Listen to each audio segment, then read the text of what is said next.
Selamat pagi para netizen dimanapun kita berada, salam inspirasi bagi kita semua. Ya, menarik bahwa ya apa yang disampaikan dalam berita CNBC ini begitu kan, Khofifah mendekat ya jadi cawapres Ganjar, sudah bertemu dengan Ibu Megawati. Benarkah seperti itu begitu kan ya?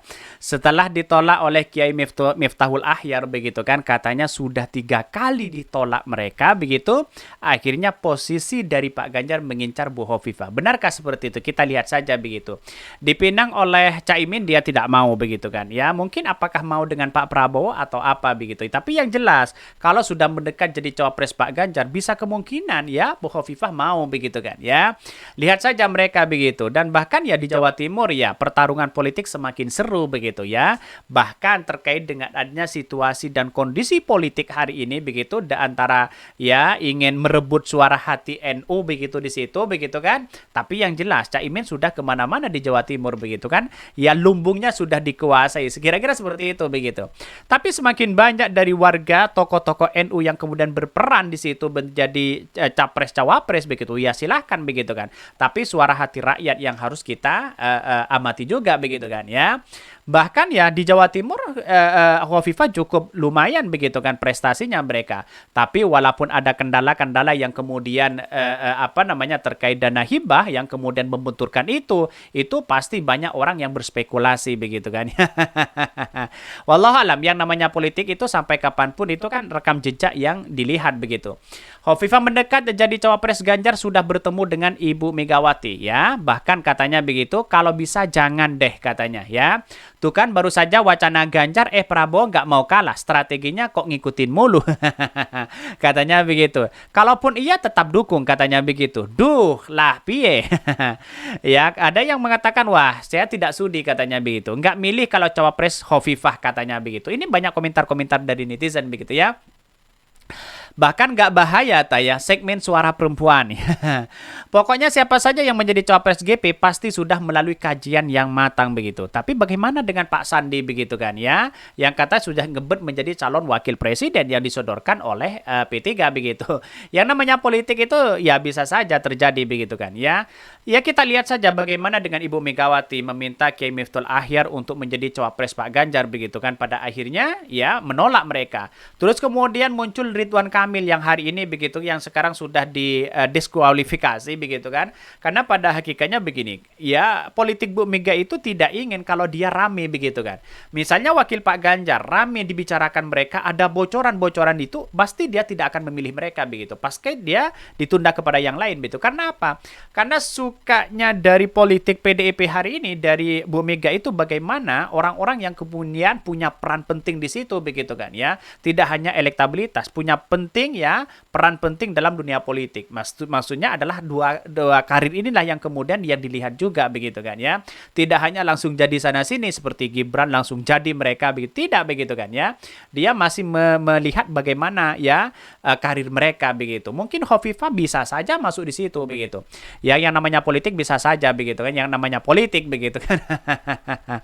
Bu Khofifah ini bagus juga jadi cawapres Ganjar ya, dapat 3 poin sekaligus. Suara pemilih wanita, pemilih NU, dan pemilih Jawa Timur. Semoga PDIP Perjuangan segera ya tetapkan cawapres berkontribusi naik suara ya. Betul Pak ya, peta suara perempuan katanya begitu ya.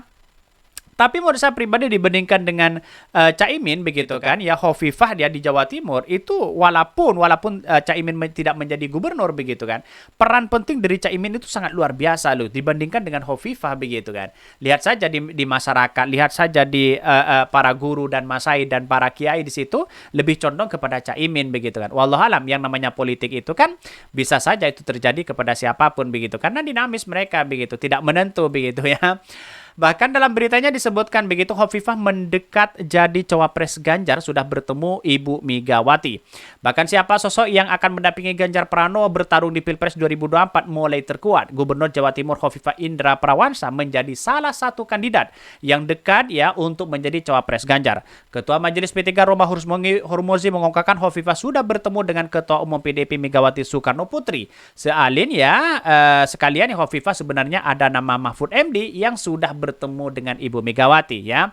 Karena mesin politiknya dari dari Pak Mahfud mungkin bukan di satu sisi kan menjadi Menko Polhukam begitu kan ya. Itu dampaknya di masyarakat masih belum dilihat, apalagi sudah suasana seperti ini begitu kan. Banyak narasi-narasi kepada Mahfud bahwa Pak Mahfud begitu kan ya masih simpang siur begitu kan dibandingkan dengan Bu Hovifah begitu ya. Bahkan di satu sisi yang saya dengar begitu nama kedua ya memang beredar setelah keduanya diterima secara terbatas pada kesempatan terpisah oleh Ibu Mega. Mengutip dari CNN Indonesia, baik Mahfud maupun Hovifah yang merupakan tokoh Nahdlatul Ulama yang memiliki rekam jejak panjang sejumlah jabatan publik. Bahkan di satu sisi Romi mengatakan Mahfud merupakan politikus P3 dan saat pertama kali menjadi Menteri Pertahanan tahun 99 begitu ya. Sementara Hovifah pernah menjadi juru bicara P3 ya waktu itu. Tidak hanya itu, bahkan ya kata dia P3 ya juga menjadi satu-satunya partai parlemen yang mengusung Hovifah dan bahkan ketika menjadi gubernur yang menjadi ketua tim di situ katanya Roma Hurmuzi begitu kan ya. Lantas bagaimana ya dalam Pilpres ini begitu. Bisa saja memilih Pak Mahfud ya, bisa saja memilih Bu Hovifah begitu. Tapi saya yakin dan saya yakinnya begini. Bu Hovifah itu oke lah di Jawa Timur ya karena menjadi gubernur begitu kan di satu sisi masih ada kaitannya dengan dana hibah begitu kan ya yang kemudian ya yang dikorupsi sebagian oknum mereka begitu. Dan pada akhirnya kalau ditanya soal masalah prestasi yang ada di Jawa Timur, Hovifah masih menjadi trending hari ini begitu kan dibandingkan dengan Pak Mahfud yang selama ini ya berada di Menko Polhukam. Kalau kita melihat realitas ini begitu. Tapi kenyataan orang-orang sekarang ini kan tidak begitu melihat bahwa seorang gubernur ya seorang menteri tetapi melihat dari rekam jejak mereka begitu. Dan bahkan di Jawa Timur tetap dia memposisikan bahwa ya Caimin menjadi prioritas utama begitu kan. Kemenangan itu walaupun nanti misalnya ya setidaknya di bawah Caimin lah begitu kan ya. Ya, terus di Jawa Tengah juga sama mereka begitu ya. Karena mungkin yang dicari itu bagaimana kekuatan politik di Jawa Tengah dan di Jawa Timur itu sama-sama dimiliki oleh PDIP. Kira-kira seperti itu begitu. Tapi Caimin kan sudah mengunci para kiai di situ begitu ya. Namun Hasto tak mengungkapkan tegas apakah pertemuan tersebut turut membahas soal isu Capres-Cawapres Ganjar. Dia mengatakan pertemuan antara Megawati dan Hovifah membahas soal visi kepemimpinan ke depan. Hal-hal yang sangat fundamental terkait narasi, visi dan agenda strategis itu yang seharusnya kita gali dari para pemimpin tersebut, ucap Hasto begitu. Katanya kayaknya sih lebih dekat ya Bu Hovifah begitu dibandingkan dengan ya Pak Mahfud begitu. Wallahualam, yang namanya politik kan ya dinamis mereka begitu, tidak menentu begitu kan. Karena menurut saya pribadi Hovifah juga menjadi potensi begitu kan, bisa bersaing dengan Caimin dalam dunia ya ini begitu. Tapi mesin politik PKB di Jawa Timur sangat banter ya sangat santer sekali begitu dibandingkan dengan Bu Hovifah begitu kan. Karena pada hakikatnya kita lihat saja di masyarakat apakah nanti ya orang-orang akan memilih Caimin atau Bu Hovifah. Kira-kira seperti itu begitu. Mungkin itu yang kami sampaikan. Tonton terus channel Hodari Podcast Rakyat ini karena ada berita-berita menarik dan viral setiap harinya. Salam para netizen, salam inspirasi bagi kita semua. Jangan lupa di subscribe channel YouTube Hodari Podcast Rakyat ini.